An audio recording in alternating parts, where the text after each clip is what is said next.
अस्सलाम वालेकुम दोस्तों, उम्मीद है आप सब लोग खैरियत होंगे। 20 मई 2022 और जुमे का दिन है।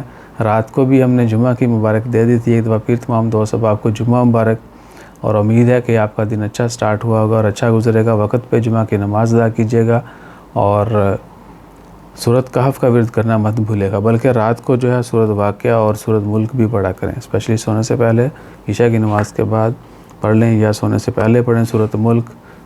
ऐसी बेहतरीन नींद आती है और सुबह आप ऐसे वक्त पे जागते हैं जिसकी आपको वाकई ज़रूरत होती है।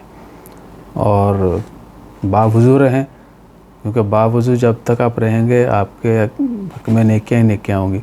और जैसे जैसे आपका लगाव बढ़ता जाएगा दीन की तरफ, और बाकी जितनी भी कह लें कि इबादत हैं, दुआएं हैं, इस्तग़फ़ार है, कुछ भी है, यानी जितना आप मज़हब के करीब रहेंगे उतना ही आपकी ज़िंदगी सुकून में रहेगी और आप खुश रहेंगे।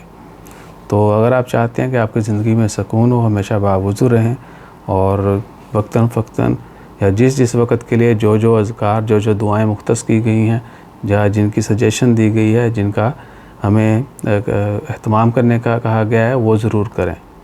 तो अपना ख्याल रखिएगा, दुआओं में याद रखिएगा और हमेशा बावुज़ू रहिए। एक दूसरे के लिए तरक्की मांगें, सबकी खुशियाँ मांगें। अल्लाह ताला सबको अपनी हिफ्ज़ ईमान में रखे और तरक्की अता फ़रमाए। जज़ाकल्लाह। अल्लाह हाफ़िज़।